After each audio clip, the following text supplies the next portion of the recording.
Gangster? Gangster yung daddy ko? Wait, love. Sino naman nagsabi sa'yo niyan?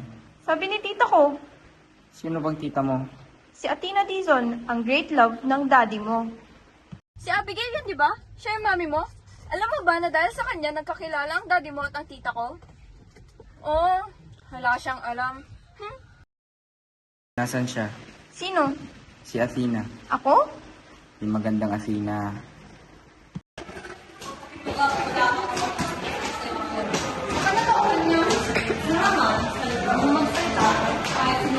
Kahit na, basta no pa rin ako. No, no, no, no. Ayoko. Uy, ito kaso natin. Ikaw pupunta.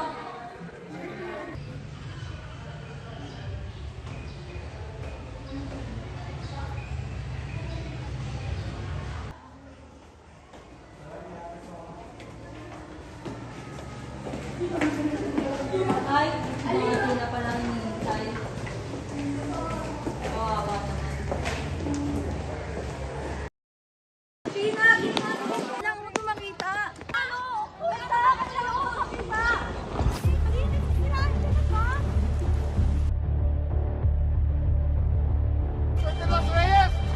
Huwag kayong maniwala dyan! Di nyo itutuloy yan!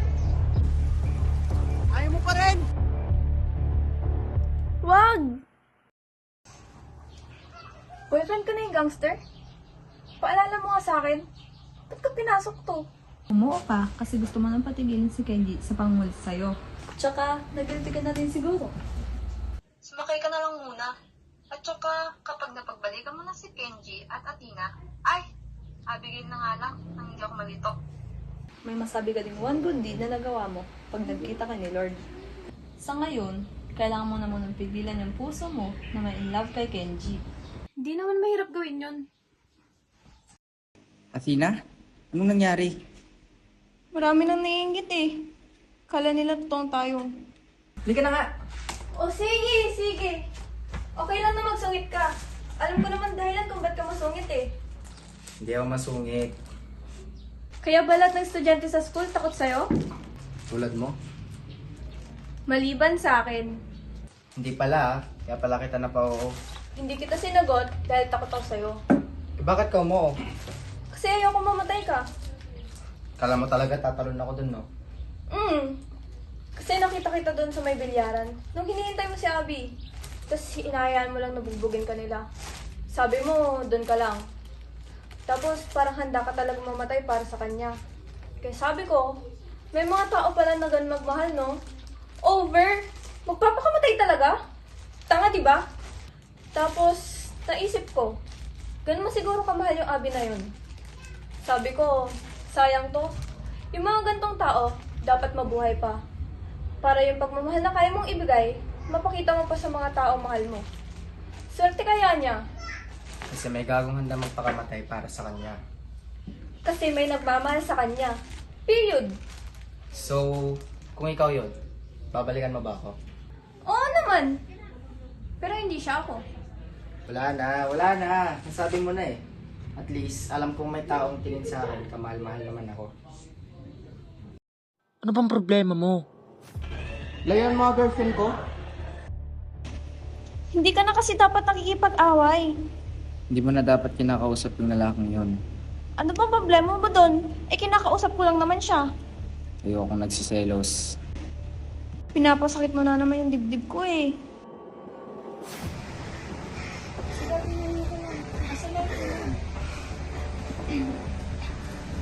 Ano bang ginawa ng batang ito? Tumakbo ba ito? Nagtatatalon?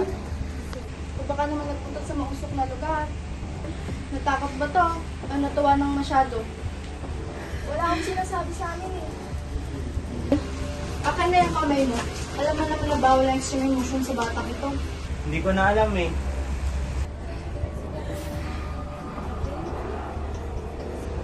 Sabi ko naman sa'yo, di ba?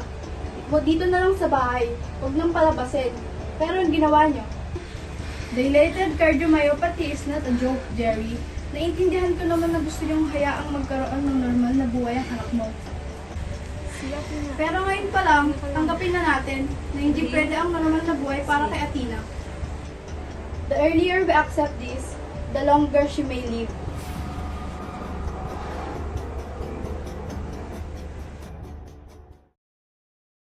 Ako na! Hindi mo ba maintindihan yun? Hindi ko na kaya! Ikaw mamatay ko maagang parati kitang kasama. Ayaw na kitang kasama! Hindi ba pwedeng ganun lang kadali yun? Ano pa bang rason ang gusto mo? Itigil na natin to, pakawalan mo na ako! Wala na talagang taong gusto makasama ako. Kenji! Kenji! Ano ba? Kenji, hindi yun! Hindi ganun! Eh ano? Kenji, hindi mo ba talaga naiintindihan? Ang ano? Oo! Na ano? Ito dahil nagiging totoo na! Totoong ano? Totoong nagugustuhan na kita! Ako ba hindi? Maka, itigil na natin itong deal na to. Maging tayo na. Walang laro, walang kunwarian. Yung totoo na. Sasaktan lang tayo. Kung masasaktan tayo, edi masaktan. Parte yun ng pagmamahalan, di ba? Natatakot ako. Bakit? Gusto ko. Gusto ko. Umalis na kayo! Labas! Ingay ako. Hoy! Ano yun? Maayos yung usapan natin na sabay tayong pupunta sa daddy mo, di ba? Paano yun ngayon? Paano sila magkikita ng tita ko? Tita mo! Tintik na tita mo! Hanggang ngayon hindi pa pinapatahimik ang buhay ko. Huwag mo nililintik yung tita ko, ha? Ano ba kasalanan niya sa'yo? Malaki. Siya ang dahilan kung bakit araw-araw umiiyak ang nanay ko. Sinasabi niya hindi na siya mahal ng daddy ko. Nasa amin nga siya. Pero ang puso niya naiwan kay Athena. Pero narinig mo naman yung kwento ko, di ba? Walang kasalanan ang tita ko. Yun na nga eh. Unti-unti na akong naniniwala na mali yung mga alam ko. And it makes me hate myself more. Dahil nagalit ako sa daddy ko nang hindi ko inalam yung totoo. Ang sama ko. Dahil ang huli kong sinabi sa kanya, sana siya na lang nawala. Sana siya na lang yung namatay. I wish my father dead. And now, all I want is to see him alive and tell him how sorry I am. Ang gusto mo lang ay makita ang daddy ko para magkita sila ng tita mo. Ako, ang gusto ko ay makita lang na buhay ang daddy ko. I love you. I can't breathe. Ang sabi ko, I love you. Kapag sinabi kong I can't breathe, ang ibig sabihin nun, I love you too. Halika na! Pagod na ako. Halika na, bilis! Akala ko, hindi ko na makikita ulit. Tama ka si Sarah. Ito ang magpapasaya sa'yo. Ang umuwi dito at makita ang mga tanawin. Parang sasabog ang dibdib ko. Thank you, Kenji. Sobra-sobra na pasaya mo ako. Hindi ko ito makalimutan habang buhay. Kahit mamatay na ako. Bawal ka pang mamatay. Kasi dito kita papakasalan. Witness natin ang mga bundok. Pangako mo sa akin na babalik tayo dito ha. Pilitin ko hindi mamatay na maaga. Para sa'yo.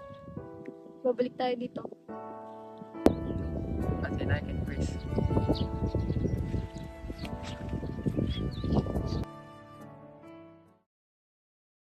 Athena, sarili mo lang ba iniisip mo? Nakalimutan mo na ba ang bawal sa'yo?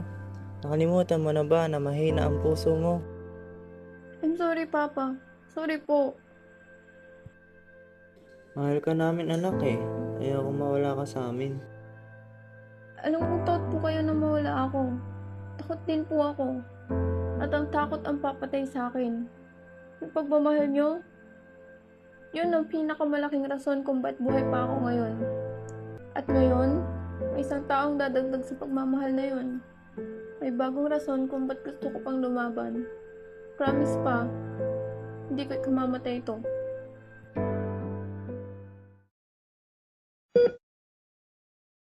Gastric cancer, stage 3. She had an attack a few days ago. Ayaw na niyang magpagamot. Natakot ang mami niya kaya pinatawag si Kenji. Athena, I'm sorry. Alam ko you belong to someone else now. At wala akong karapatan na hilingin ito sa'yo. Pero Kenji, masyado pang bata ang anak ko. Wala ako sa posisyon pero ang hiling ko sa'yo, Athena. Huwag mo siyang pababayaan. Alam ko nasaktan ko siya noon pero minahal ko siya. Mahal ko siya. Athena, hindi ko na kaya.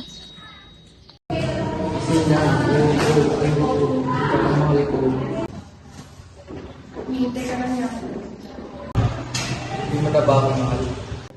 Diyos ko, sobrang mahal. Mahal na mahal na mahal. Pero mas kailangan ko niya. Solusyon na isolusyon na for Abigail. I love you. I love you too. Thank you for the 2 months, 2 weeks, 3 days, 10 hours, 57 minutes na pagmamahal. Nababaunin ko bang buhay ko? Kyle, Gangster.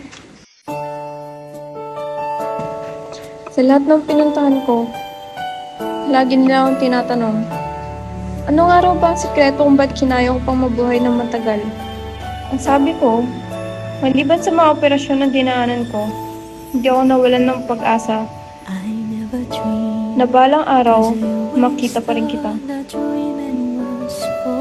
Kaya rin siguro ako nabuhay ng ganito katagal dahil binigyan ako ng oras para sa araw na ito.